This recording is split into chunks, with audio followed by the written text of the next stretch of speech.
Bharatiya Janata party Maharashtra के अध्यक्ष श्री देवेंद्र जी फडणवीस और बहनों भाइयों, जिसे हम, आप और सारा हिंदुस्तान अपने प्रधानमंत्री के रूप में देखना चाहता है, ऐसे आदरणीय नरेंद्र मोदी जी, भारतीय जनता पार्टी के पूर्व राष्ट्रीय अध्यक्ष श्री नितिन जी गडकरी, यहां के वरिष्ठ नेता और भाजपा लोकसभा दल के उपनेता श्री गोपीनाथ जी मुंडे, महासचिव श्री राजीव प्रताप जी रूड़ी, श्री खाडसे जी, श्री तावड़े जी, दोनों विपक्ष के नेता श्री फुंडकर जी और मुंबई महानगर के अध्यक्ष श्री आशीष शेलार, यहां उपस्थित मेरे सभी सम्मानित बहनों एवं भाइयों, मुंबई मला फार आवडते। बहनों भाइयों, जो आज दृश्य मैं अपनी आंखों से यहां पर देख रहा हूं, मैं कह सकता हूं कि यह मुंबई एक जल के समुद्र के किनारे बसा हुआ शहर है। तो एक तरफ तो जल समुद्र है, दूसरी तरफ अपनी आंखों के सामने यह मैं जन समुद्र यहां पर मैं देख रहा हूं। आप लोगों के अंदर जो उमंग और उत्साह मुझे देखने को मिल रहा है, मैं कह सकता हूं कि आगामी लोकसभा के चुनाव में भारतीय जनता पार्टी को स्पष्ट बहुमत हासिल करने से दुनिया की कोई ताकत रोक नहीं सकती है। बहनों भाइयों, यहां तक महाराष्ट्र का सवाल है, कौन नहीं जानता ही सच्चाई को कि एक से एक महापुरुष, एक से एक हस्तियां, एक से एक संत और एक से एक महान नायकों को जन्म दिया है इस महाराष्ट्र की धरती ने। कौन भूल सकता है उस छत्रपति महाराज शिवाजी को, जिस छत्रपति महाराज शिवाजी ने मुगलों का साम्राज्य, जो दुनिया का सबसे बड़ा साम्राज्य माना जाता था, उस मुगल साम्राज्य का अंत करने का काम यदि किसी ने किया तो इसी महाराष्ट्र की धरती पर खेलकूद कर बड़े हुए छत्रपति महाराज शिवाजी ने किया था। कौन भूल सकता है वीर सावरकर को, कौन भूल सकता है उस बाल गंगाधर तिलक को, जिन्होंने कि 1906 में इसी महाराष्ट्र की धरती से स्वराज्य हमारा पूर्ण जन्म सिद्ध अधिकार है यह उद्घोष किया था। और जिन अंग्रेजों के बारे में कहा जाता था कि अंग्रेजों के शासन में सूरजास्त नहीं होता, उन अंग्रेजों को इस हिंदुस्तान से बाहर जाना पड़ा और भारत माता के पैरों में पड़ी हुई दास्ता की बेड़ियां कट गई और 15 अगस्त 1947 को हम सभी आजाद हो गए। कौन भूल सकता है उस बाबा साहब भीमराव अंबेडकर को, जिस बाबा साहब भीमराव अंबेडकर ने भारत की आजादी दिलाने में कितना बड़ा योगदान किया है। सामाजिक समरसता के दृष्टि से उनका जो योगदान है, भारत के संविधान के निर्माण में जो उनका योगदान है, यह भारत कभी भूल नहीं सकता है। ऐसे बहुत सारी हस्तियां, इस विश्व की सबसे बड़ी सामाजिक और सांस्कृतिक संस्था राष्ट्रीय स्वयंसेवक संघ की स्थापना डॉक्टर केशव बलीराम हेडगेवार जी, परम पूज्य गुरु गोलवलकर जी, इसी महाराष्ट्र की धरती पर ही पैदा हुए, खेल कूद कर बड़े हुए। बहनों भाइयों, कौन उस संत तुकाराम को भूल सकता है, संत रामदास को भूल सकता है, संत एकनाथ को भूल सकता है। यह इसी धरती है। लेकिन जब आज इस कॉम्प्लेक्स में खड़े होकर मैं सार्वजनिक सभा को संबोधित कर रहा हूं, तो बहनों भाइयों, मुझे याद आती है एक यशस्वी महानायक बाला साहब ठाकरे की भी।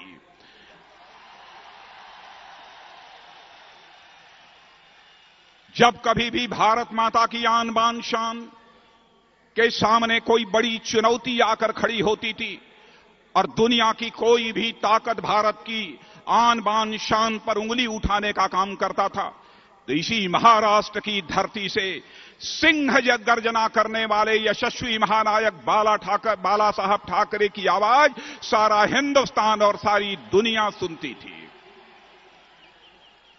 उस यशस्वी महानायक बाला साहब ठाकरे जो 17 नवंबर 2012 को हम लोगों को छोड़कर इस दुनिया से चले गए, आज मैं कुछ कहने के पहले उस यशस्वी महानायक के प्रति शीश झुकाकर हृदय की गहराइयों से भावभीनी श्रद्धांजलि मैं अर्पित करता हूं। एक इतिहास है इस महाराष्ट्र का, मैं कह सकता हूं कि वह गौरवशाली इतिहास है। बहनों भाइयों, आज देश का मौसम बदल चुका है, देश का मिजाज भी बदल चुका है। आपने देखा कि अभी 5 राज्यों के विधानसभा के चुनाव हुए थे। इन 5 राज्यों में 4 राज्य राजस्थान, मध्य प्रदेश, छत्तीसगढ़ और दिल्ली में भारतीय जनता पार्टी ने अपनी विजय पताका फहराने में कामयाबी हासिल की है। लेकिन आपने देखा मिजोरम की जनता ने कांग्रेस को मिजोरम में विजय दिलाई है। मैंने कहा कि मिजोरम की जनता ने यह अच्छा काम किया है कि कांग्रेस को कम से कम विजय तो दिला दी, क्योंकि जब दौड़ होती है तो जो जीत जाता है उसे पुरस्कार मिलता है, प्राइज मिलती है, लेकिन जो पिछड़ जाता है उसे कंसोलेशन प्राइज मिलती है, सांत्वना पुरस्कार मिलता है। तो इस दौड़ में मिजोरम की जनता ने कांग्रेस को कंसोलेशन प्राइज देने का काम किया है, सांत्वना पुरस्कार देने का काम किया है। वह कांग्रेस जो दिल्ली में 43 सीटों पर विजय प्राप्त करके सरकार बनाई थी, आज उस कांग्रेस की हालत दिल्ली में यह हो गई है, केवल उसके 8 विधायक चुनकर दिल्ली की विधानसभा में पहुंचे हैं। मैं कहता हूं कि 8 विधायक तो एक इनोवा गाड़ी अथवा सफारी गाड़ी में बैठाकर सीधे दिल्ली की विधानसभा में पहुंचाए जा सकते हैं। आज यह कांग्रेस की हालत बहनों भाइयों ऐसी हो गई है। लेकिन इस देश की जनता ने जो परिवर्तन का शंखनाद किया है बहनों भाइयों, उससे सारे देश में खुशी की लहर व्याप्त है। पार्टी का राष्ट्रीय अध्यक्ष होने के नाते उस शंखनाद की ध्वनि को मैं बार बार सुनने की कोशिश करता हूं, उसको मैं बार बार समझने की कोशिश करता हूं। तो मैं इस नतीजे पर पहुंचता हूं कि अब हिंदुस्तान की जनता ने मन बना लिया है कि हिंदुस्तान में परिवर्तन होना चाहिए। देश की जनता के मन में कांग्रेस को लेकर एक गहरा आक्रोश है, एक गहरा गुस्सा है। जब मैं यह सोचता हूं क्यों यह आक्रोश है कांग्रेस के प्रति, क्यों यह गुस्सा है कांग्रेस के प्रति, तो मैं इस नतीजे पर पहुंचता हूं कारण तो बहुत सारे हैं, लेकिन सबसे अधिक गुस्सा है जनता के मन में कांग्रेस के प्रति तो महंगाई के कारण है, भ्रष्टाचार के कारण है, बेरोजगारी के कारण है। महंगाई का जहां तक सवाल है, आप देख रहे हैं कि जब से कांग्रेस आई है तब से महंगाई बढ़ने का सिलसिला निरंतर जारी है। लेकिन आपको याद दिलाना चाहता हूं, 2009 तक भी, 2004 से लेकर 2009 तक जब कांग्रेस की सरकार थी, लगातार महंगाई बढ़ रही थी। उस समय भी जब जनता ने कहा महंगाई कम करो, तो 2009 के लोकसभा चुनाव के समय में माफी मांगने के अंदाज में जनता से यह डॉक्टर मनमोहन सिंह जी और सोनिया गांधी ने यह अनुरोध किया था, इस बार माफ कर दो, जब हमारी अगली सरकार बनेगी 100 दिनों के अंदर हम महंगाई को समाप्त कर देंगे। 100 दिन क्या, हजारों दिन गुजर गए बहनों भाइयों, महंगाई कम होने का नाम नहीं ले रही है। माताओं बहनों के घर की चूल्हे की आग ठंडी पड़ती जा रही है, गैस सिलेंडर की कीमतें बढ़ती जा रही हैं, प्याज की कीमत 6 महीने में 2 गुनी हो गई है। ऐसे हालात पैदा कर दिए हैं इस कांग्रेस ने। लेकिन मैं ये कांग्रेस के दोस्तों को बतलाना चाहता हूं, हिंदुस्तान की जनता किसी को एक बार माफ कर सकती है, लेकिन हिंदुस्तान की जनता किसी को बार बार माफ नहीं कर सकती है। सोनिया गांधी, इस सच्चाई को भी यह समझना चाहिए। क्यों महंगाई बढ़ रही है? आप लोगों ने इस आजाद भारत में भारत के यशस्वी नेता, अंतर्राष्ट्रीय जगत के ख्याति प्राप्त नेता श्रद्धेय अटल बिहारी वाजपेयी जी की भी हुकूमत देखी है। कौन इस सच्चाई को नकार सकता है?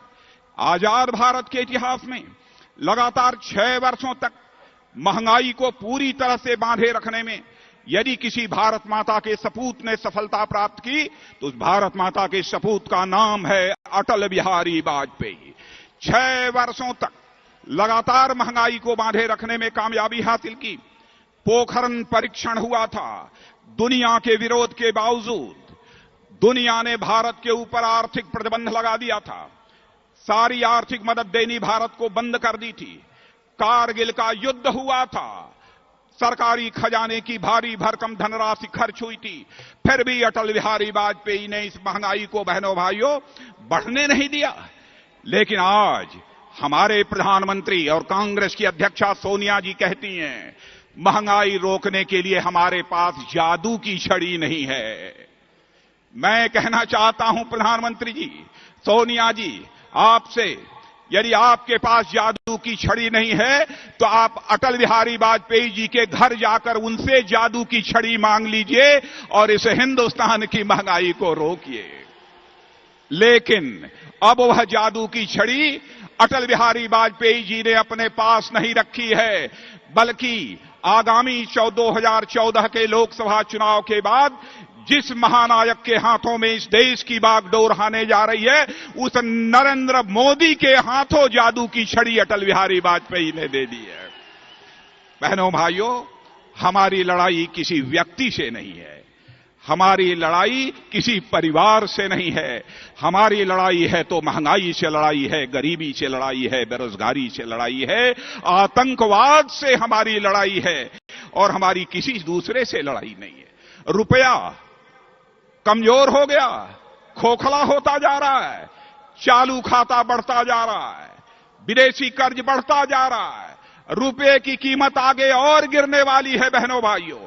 लेकिन आपको विश्वास दिलाना चाहता हूं भारतीय जनता पार्टी की तरफ से, और जिस तरीके से नरेंद्र भाई को गुजरात में सरकार चलाते हुए हमने देखा है, इस कारण मैं भरोसे के साथ कह सकता हूं, यदि हमारी सरकार बनेगी, मैन्युफैक्चरिंग सेक्टर को हम बढ़ावा देंगे, अधिक से अधिक उत्पादन करेंगे, दुनिया के दूसरे देशों में एक्सपोर्ट करेंगे, और इंपोर्ट जो अब तक होता रहा है उससे हम कम करेंगे, चालू खाता घाटा हम कम करेंगे, और विदेशों से हम कम कर्ज लेंगे, और अपने रुपये को हम मजबूत रुपया बनाएंगे, खोखला रुपया हमारा नहीं रह जाएगा।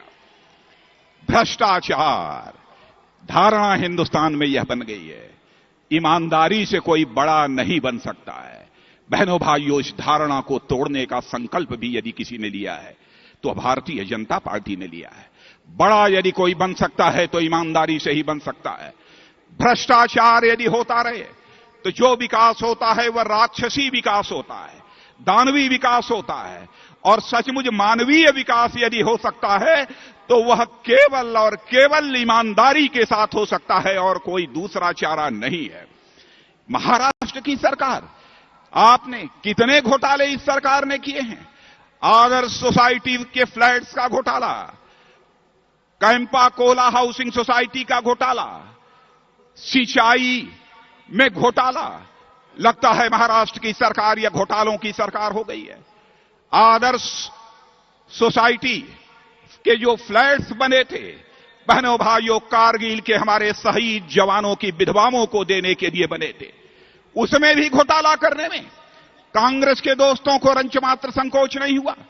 जांच आयोग बना था, जांच आयोग ने अपनी रिपोर्ट दे दी, लेकिन सदन के पटल पर रखने के पहले ही उस रिपोर्ट को इन्होंने खारिज कर दिया, और यह कहा कि यह फैसला जो हमने किया है वह जनहित में फैसला लिया है। भ्रष्टाचार और जनहित का क्या रिश्ता है बहनों भाइयों? जनहित और राष्ट्रहित के साथ भ्रष्टाचार का रिश्ता कभी नहीं हो सकता है, यह मैं कांग्रेस के दोस्तों को बतलाना चाहता हूं।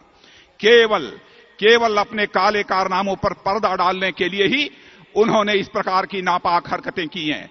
यदि भाजपा की सरकार बनती है, जो भ्रष्टाचार इस महाराष्ट्र में हुए हैं उसकी कलई हमारी भारतीय जनता पार्टी की सरकार खोलेगी, यह आपको मैं विश्वास दिलाना चाहता हूं।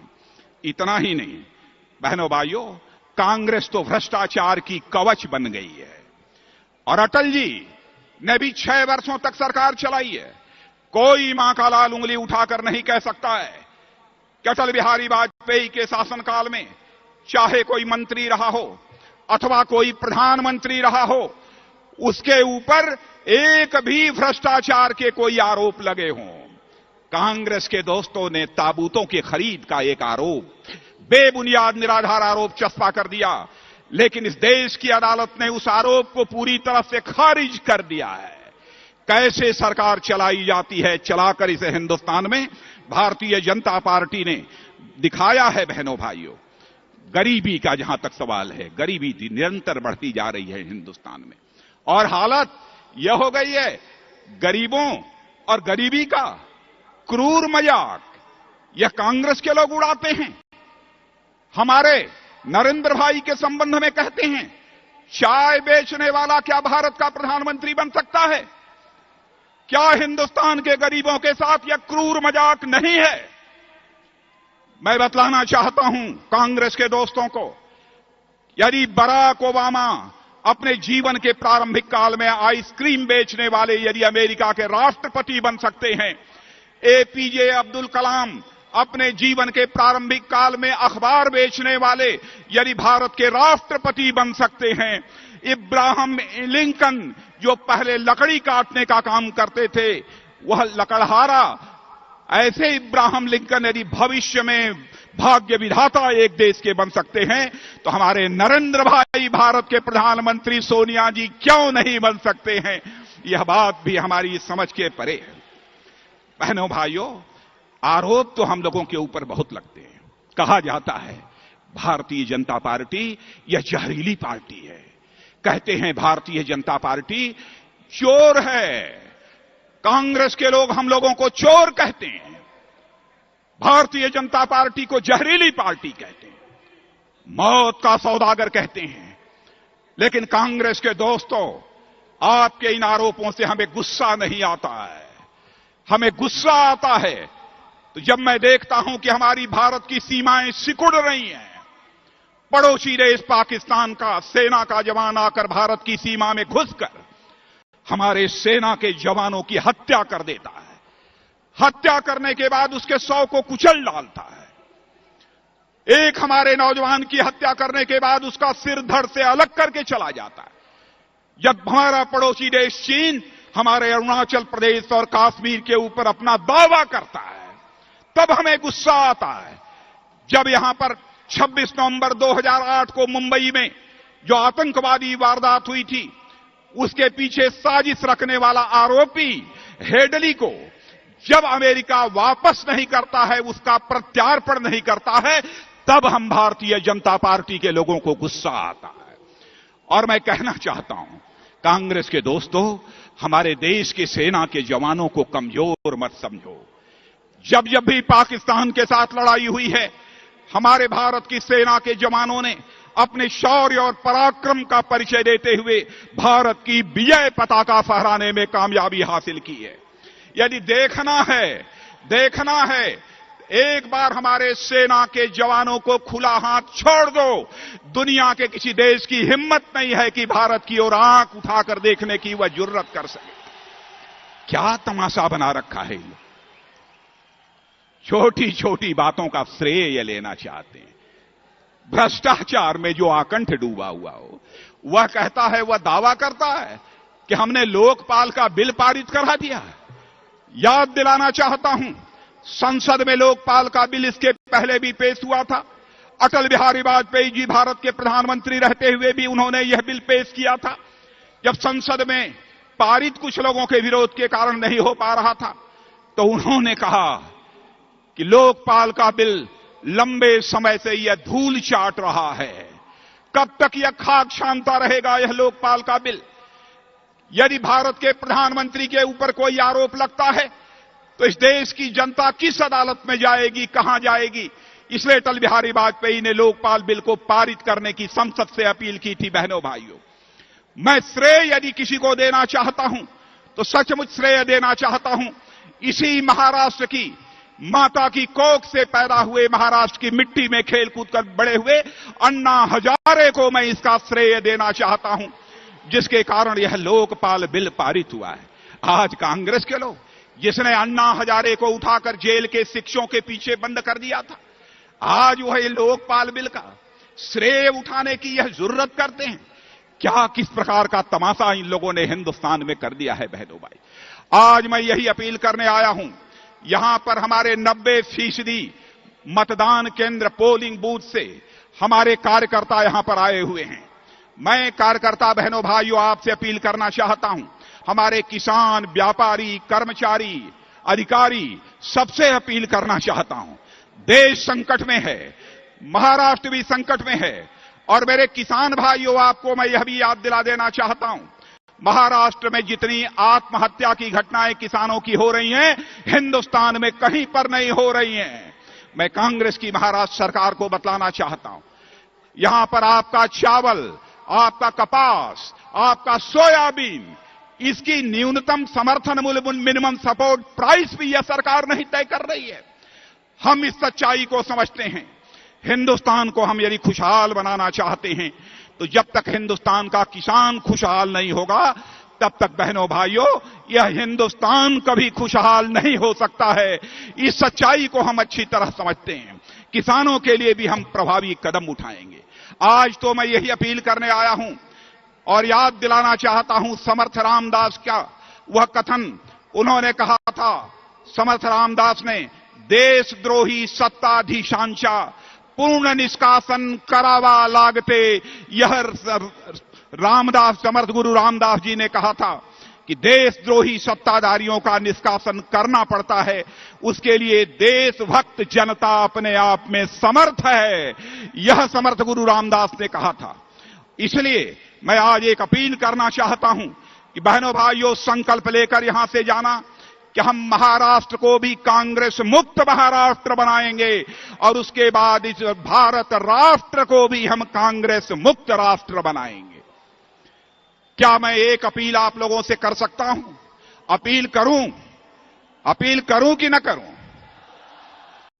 बहनों भाइयों, एक ही अपील करना चाहता हूं कि आप सभी क्या हमको यह विश्वास दिला सकते हैं कि महाराष्ट्र से 48 सीटों में कम से कम 46 लोकसभा सीटों पर भारतीय जनता पार्टी की विजय पताका फहराकर हम भारतीय जनता पार्टी की झोली भर देंगे।